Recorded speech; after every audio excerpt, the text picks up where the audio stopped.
Então, hoje a gente vai ver a estação de tratamento de água, que é a última parte que falta dentro do nosso sistema de abastecimento de água, tá bom? Então, a gente já viu a parte dos mananciais, a captação, as adutoras, a estação de tratamento de água. Então, toda essa parte do sistema de abastecimento de águas a gente já viu. Hoje a gente vai ver a estação de tratamento de água. Nós vamos trabalhar com água hoje e na semana que vem. Então, hoje a gente vai ver um pouco sobre a estação, como que é essa estação de tratamento, o que tem que ser contido nela, quais são as operações unitárias dentro de uma estação de tratamento de água. E na semana que vem a gente trabalha com a qualidade da água, tá bom? Então, semana que vem, a nossa aula vai ser sobre a qualidade da água, porque nós temos que fazer um tratamento nessa água, tanto que existe a nossa ETA.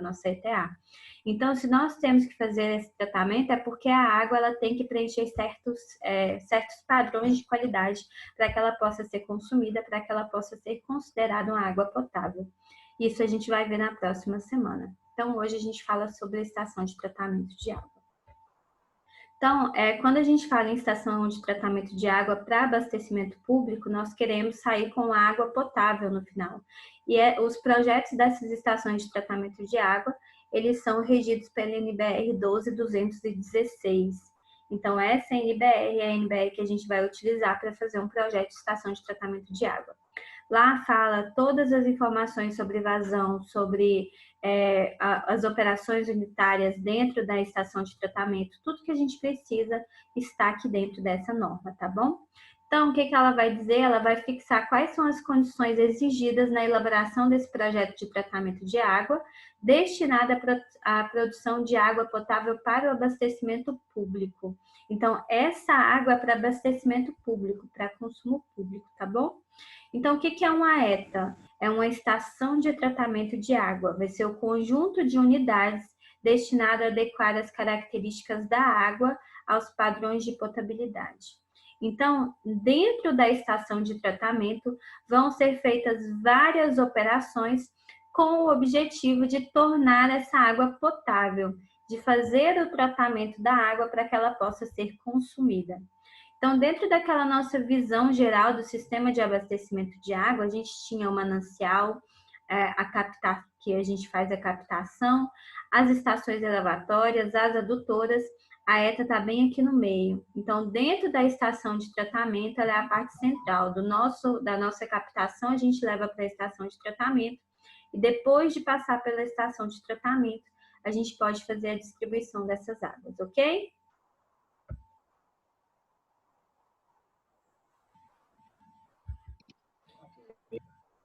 Então, a água, quando ela é captada diretamente de um lago ou de um reservatório, de um rio, ela pode possuir várias impurezas.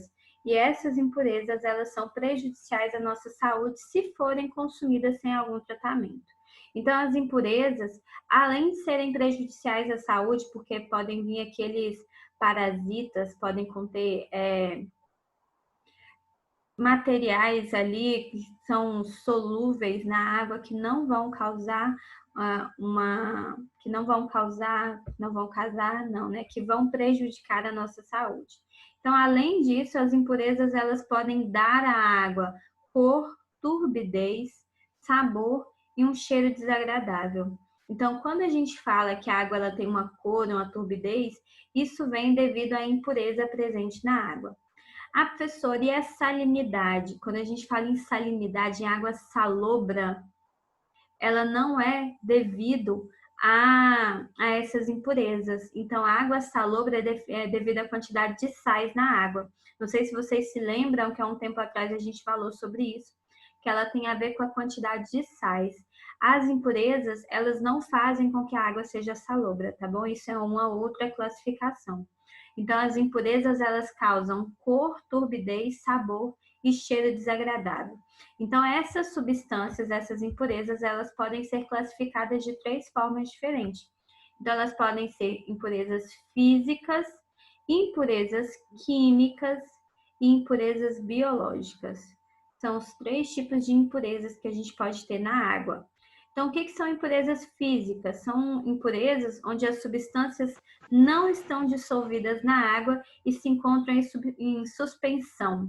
Então, sempre que a gente tem alguma partícula na água que está em suspensão, a gente chama de impureza física. As impurezas químicas são aquelas impurezas que estão dissolvidas na água. Então, as substâncias dissolvidas na água a gente chama de impurezas químicas. E as biológicas, elas podem ser vírus, bactérias, algas ou outros pequenos seres vivos. Então, as biológicas são aqueles tipos de impurezas que estão vivas, tá bom? Então, vírus, bactérias, algas, protozoários e etc. Então, são os tipos de impurezas que a gente tem que podem estar presentes na água. Então, quando a gente escolhe um manancial, o que a gente vai fazer com esse manancial? A primeira coisa, a gente vai fazer a classificação do tipo de água. Classificação. Vocês se lembram que a gente tinha aquela água especial, aí a gente tinha tipo 1, tipo 2, e assim sucessivamente, tipo 3 e tipo 4? De acordo com a classificação dessa água, a gente vai dizer o tipo de impureza que existe na água. Então, a classificação especial é o único tipo de água que ela pode ser consumida porque ela não apresenta impureza. Então, a quantidade de impureza nela é insignificante. Todas as outras, elas têm que passar por um tratamento para que elas possam ser utilizadas, ok? Então, somente o tipo de água especial que ela não precisa de tratamento. Então, essas impurezas são físicas, químicas e biológicas, de acordo com o tipo que a impureza se encontra na água.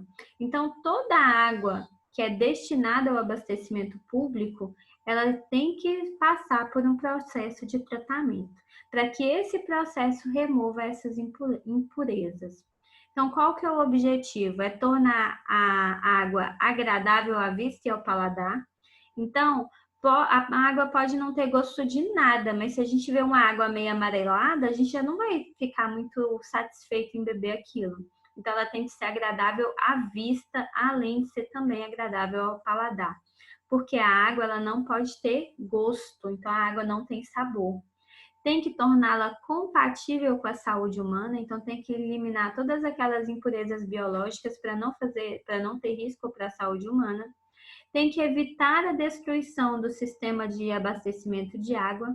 Então, eu tenho que evitar destruir aquele manancial, porque quanto mais puro o meu manancial, menor vai ser o tratamento que eu tenho que fazer na minha água. E tem que estar de acordo com a portaria 2914 do Ministério da Saúde, de qualidade da água, que essa aqui a gente vai ver na semana que vem, tá bom? Então, o tratamento de água é um processo que ele consiste numa série de etapas. Essas etapas são o que a gente chama de operações unitárias. Então, o que é uma operação unitária? É uma etapa de uma série de produção. Então, se eu vou produzir alguma coisa, cada etapa que eu passo, eu posso chamar de operação unitária, tá bom? Então, essas operações, elas vão variar de acordo com a qualidade da água bruta. A água bruta é aquela que eu faço a captação lá no meu manancial. Peguei a minha água bruta, faço a análise dela. Fiz a análise da água daquele manancial, eu vou definir quantas são as operações unitárias que eu vou precisar para fazer aquele tratamento de água. Como assim, professora, as operações unitárias? Eu vou precisar de uma filtração, eu vou precisar de uma floculação, eu vou precisar de um desarenador.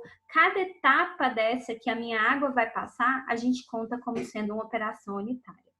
Essas operações unitárias, elas vão ocorrer em locais apropriados dentro da estação de tratamento de água. Então, a estação de tratamento, ela não é somente um local que a água vai passar por ali e pronto, saiu linda, maravilhosa. Não, é um local onde a gente vai ter essa aglomeração dessas operações unitárias.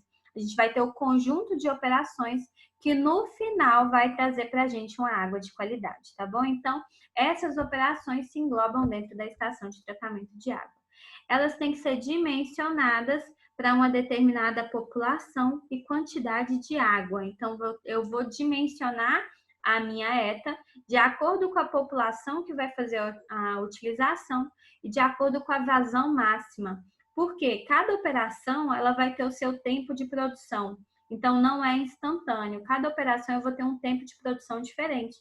Então, eu tenho que considerar qual que vai ser a vazão máxima, porque se um dos meus tanques, uma das minhas operações unitárias, ela não conseguir atingir aquela vazão, eu vou ter que dar mais um tempo. Então, eu posso passar por ali 2, 3 sessões até eu conseguir aquela vazão determinada.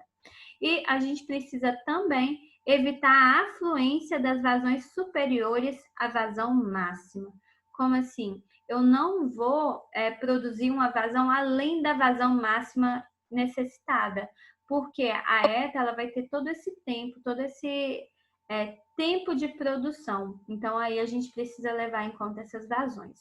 Lá dentro da NBR, vocês vão ver que tem uma série de definições quanto ao local de localização que a gente tem que ter da estação de tratamento de água.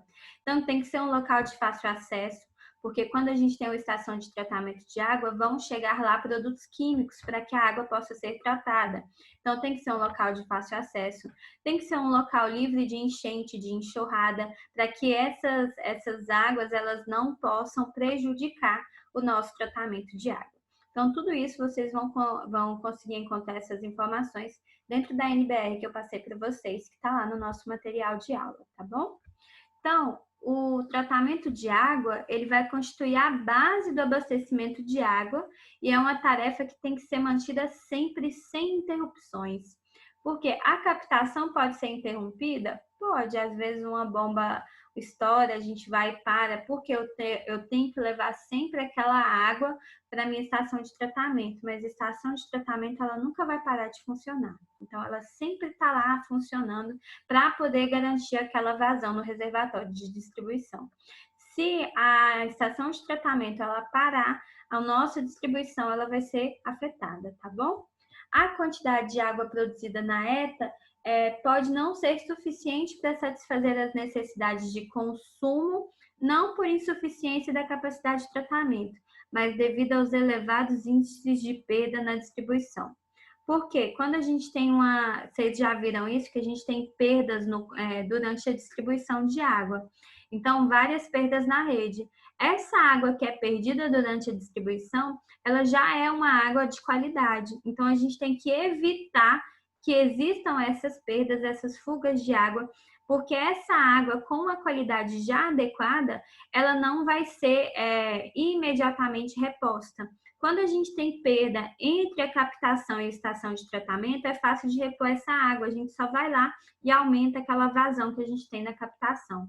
Mas se eu tenho essa perda entre a estação de tratamento e a distribuição, eu vou ter que esperar todo aquele tempo do tratamento da água para poder fazer a reposição desse tipo de água, tá bom? Então, um dos projetos que a gente tem para melhora do saneamento básico consiste em extinguir as fugas do sistema de distribuição. Então, a gente não ter essas fugas, diminuir ao máximo essa perda de água que existe na distribuição. Até aí, tudo bem? Tudo, né? Então, tá bom. Olha só, a gente tem tipos de tratamento de águas diferentes. Então, como nós temos tipos de águas diferentes, essas águas elas são classificadas de maneira diferente, os nossos tratamentos eles também vão ser. Então, a gente tem o que a gente chama de tratamento com simples desinfecção. O que é isso? A água, eu vou só adicionar cloro nela antes da distribuição, porque ela não vai ter nenhuma impureza. Então, eu faço essa adição de cloro, que a gente chama de cloração. Então, isso aqui é para desinfectar quanto a alguns agentes causadores de doenças. Então, a gente faz a desinfecção da água. Tem um tipo de tratamento de água que chama tratamento simplificado. O que é o tratamento simplificado? O tratamento simplificado, ele vai conter a adição de cloro e flúor na água antes da distribuição. Então, além de eu adicionar cloro, eu vou adicionar flúor. Não faço também aquela remoção de impurezas. Eu vou somente fazer essa adição de cloro e flúor. Isso a gente chama de fluoretação. O que a gente mais utiliza é chamado tratamento convencional. E é esse que a gente vai estudar hoje aqui na aula. Esse tratamento convencional, A água bruta, ela vai passar por um tratamento completo na estação de tratamento, que é dotado de vários processos. Entre eles, a gente tem a floculação, a decantação, a filtração, a correção do pH, a desinfecção e a fluoretação, antes de ser distribuída. Então, um tratamento convencional de água, ele tem que passar por todas essas etapas. E um tratamento avançado. O tratamento avançado de água, a gente vai utilizar outros tipos de operações, como um clarificador, uma pré-oxidação na água, uma flotação na água e algumas membranas filtrantes também podem existir, tratamento com membranas filtrantes. Esse tratamento avançado, vocês vão fazer um trabalhinho sobre isso que eu vou passar para vocês. Então, o que a gente vai ver aqui na aula é o tratamento convencional. Então, a água para abastecimento público, o tratamento de água para abastecimento público, ele pode conter até 10 operações unitárias, até 10 etapas. Quais são essas etapas? Elas são aeração, gradeamento, desarenadores, mistura rápida, coagulação e floculação, decantação, filtração, desinfecção, fluoretação e tratamento de águas residuais. O que precisa para ter uma água com pH acima de 8? Você fala depois do tratamento, para que ela tenha um pH acima de 8, você vai ter que colocar uma base. Uma base nela, porque a água, ela é neutra. Então, acima de 8, ela vai estar básica. Então, o que eu estava falando? Das etapas. Num sistema de abastecimento público de água, a gente pode ter até 10 etapas. Quando a gente tem o tratamento convencional, essas 10 etapas elas estão presentes, a não ser que durante a captação a gente já tenha o gradeamento e o desarenador. Então, às vezes, durante a própria captação, a gente já tem esse gradeamento. Se já existir, na estação de tratamento de água não precisa haver, tá bom? Mas ela pode ser projetada assim também. Então, aqui, vocês têm uma figurinha, uma ilustração de como é mais ou menos o tratamento de água. Então, primeiramente, a gente tem a captação, e aqui pode existir aquelas grades, o gradeamento, para fazer aquela filtragem grosseira. Lembra que quando a gente falou de captação, eu mostrei para vocês as grades? Então, elas servem para fazer essa filtragem, para impedir que galhos e folhas elas cheguem até o sistema de tratamento de água. Então, primeiro a gente tem essa captação com a filtragem grosseira por gradeamento. Aí a gente passa por uma etapa que é chamada floculação. Essa floculação, a gente vai fazer a adição de substâncias químicas que vão fazer com que haja aglomeração das partículas de sujeira da água. Todas as partículas, elas vão se aglomerar. Depois da floculação, a gente vai para um tanque de decantação. Então, no tanque de decantação, essas partículas que elas já sofreram a floculação, elas vão se depositar no fundo do tanque e depois elas são retiradas. Essas partículas aqui depositadas no fundo, elas são chamadas de lodo. Elas podem ir para o sistema de tratamento de águas residuárias ou elas podem ser retiradas, postas para secar e levadas até um aterro sanitário. Então, aqui na decantação, a gente tem essa decantação das partículas, que elas vão se depositar no fundo do tanque. Depois, a gente passa por um sistema de filtragem, por um filtro que ele pode conter carvão, areia, pedregulho, cascalho.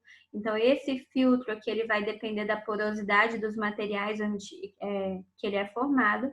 Depois, a gente vem para a parte da desinfecção e fluoretação, que é onde a gente vai colocar o cloro e o flúor na água. Daqui pode ir para o reservatório. Até aí, tudo bem? Tudo.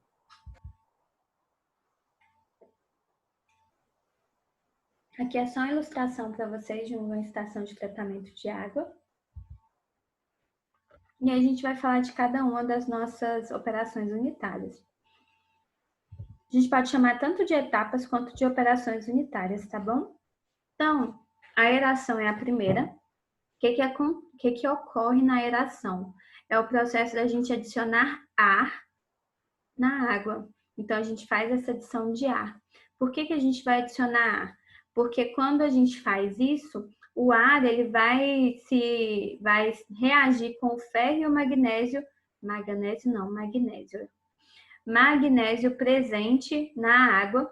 E quando a gente faz isso, a gente vai remover os sabores e os cheiros que eles estão na água. Então, a gente faz o processo de aeração da água para que a gente remova esse sabor e esse cheiro que a água pode possuir. Isso acontece porque o ar ele vai reagir com o ferro e o magnésio. Quando o ar reage com o ferro e com o magnésio, eles vão ter uma reação química de oxidação e aí vai se transformar naquele composto insolúvel, num precipitado. E esse precipitado ele pode ser separado depois pela floculação e decantação, tá bom? Então, durante a aeração, a gente vai introduzir ar na água e essa introdução de ar, ela pode ser feita criando desníveis que obriguem a água a produzir pequenas cascatas, ou pode ser um arejamento mecânico, a gente colocar uma pá e fazer a mistura. Pode ser feita das duas formas, porque quando a gente cria essas pequenas cascatas, a gente tem entrada de ar. Então, pode ser feita das duas formas essa aeração. Serve para retirar os sabores e os cheiros e os gases dissolvidos na água. Isso porque o ar vai reagir com o ferro e o magnésio, formando aquela reação de oxidação, produzindo esses produtos insolúveis, esses compostos insolúveis que vão ficar precipitados na nossa água. Aqui é um processo de aeração por mistura mecânica, então aqui não sei se vocês conseguem observar que a gente tem um eixo com as pás que fazem a mistura mecânica. Aqui também uma mistura mecânica. Então esse processo faz com que a gente coloque ar dentro da água, tá bom? Depois nós temos o que a gente chama de gradeamento. O que é o gradeamento? Como o próprio nome já diz, são grades. Então a gente vai remover sólidos de grande dimensão, sólidos normalmente maiores que 12,5 milímetros. E esses sólidos aqui, eles podem afetar esses equipamentos que tem na nossa estação de tratamento de água. Então, a gente faz o gradeamento, utiliza essas barras metálicas para impedir com que esses sólidos eles cheguem até os próximos equipamentos. Então, quando a água vai passar aqui nessas grades, a água ela vai ter que ter um limite de velocidade. Então, a gente fala que a velocidade da água tem que ser menor do que 0,71 metro por segundo. Por que tem que ser menor do que 0,7? Porque caso a velocidade seja maior, se a gente tiver algum objeto sólido, como uma esponja ou uma folha, alguma coisa nesse sentido, ela vai ser comprimida e vai passar pela grade. Então, a velocidade tem que ser pequena para que esses objetos compressíveis eles não passem pelas grades, tá bom? Então, esse sistema, essa etapa, a gente chama de gradeamento e serve para retirar os sólidos de grande dimensão presentes na água. Aqui a gente tem um gradeamento, então aqui com grades diferenciadas, aqui vocês conseguem ver que a separação dessa grade externa é maior do que a separação interna. Então a gente faz o gradeamento para ter essa separação, tá bom? Para que não entre sólidos de grandes dimensões nos produtos, nas próximas etapas do tratamento de água. Então, outra operação, outra etapa que a gente tem vai ser o desarenador. Desarenador vai servir para quê? Tirar a areia. Então, o desarenador, ele vai retirar a areia presente na água. Então, vai retirar os sólidos de pequenas dimensões, utilizando malhas de dimensão igual ou inferior a 12,5 milímetros. Então, eles são utilizados para retenção de areia e sólidos finos abrasivos nos afluentes. Por que a gente tem que retirar essa areia? Porque da mesma forma que os sólidos maiores, a areia ela pode fazer com que haja um defeito nas nossas próximas etapas. Se entrar nos outros equipamentos, pode causar algum defeito. E a areia, ela é muito abrasiva, então ela pode causar uma ranhura, pode modificar os nossos componentes, tá bom? Então, o desarenador, ele vai servir para retirar esses sólidos de pequenas dimensões, as areias presentes na nossa água.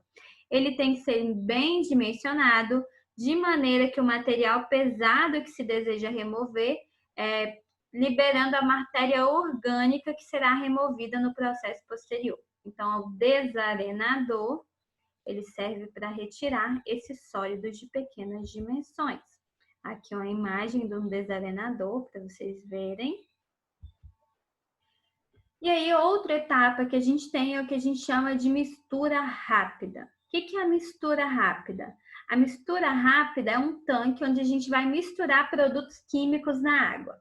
Então, aqui nesse tanque vai haver a adição dos produtos químicos com agitação. Então, a gente vai fazer com que haja agitação para que esse produto químico ele seja misturado. Qual produto químico? Pode ser um floculador, pode ser um coagulante, pode ser algum produto que vai modificar o pH da água. Tudo isso a gente faz aqui na mistura rápida, tá bom? Essa mistura pode ser por causa do movimento de grandes pás, então a gente pode fazer a mistura com pás, que elas vão girar, ou ainda pode ser por outros meios, como quando a gente tem singularidades que vão aumentar a turbulência da água. Então, singularidades com grande turbulência também pode fazer mistura rápida. Queda de água também pode fazer essa mistura rápida, tá bom? Tudo isso tem lá na norma que eu coloquei para vocês. Então, os tipos que podem ser feitas a mistura rápida tá lá na norma de vocês. Então, durante a mistura rápida, a gente vai ter o processo de remoção da dureza e a correção da acidez da água. Correção da acidez por causa da adição de produtos químicos. Remoção da dureza é o que a gente chama de amaciamento da água. Isso aqui a gente vai ver melhor na semana que vem, o que é a dureza da água. Então, semana que vem, me lembrem de falar novamente sobre isso, tá? Então, quando a gente faz a floculação, a coagulação da água, a gente precisa ter um agente coagulante. Então, esse agente coagulante e o agente floculante, eles são colocados aqui durante a mistura rápida, tá bom? E aí a gente mistura o material. Então, a etapa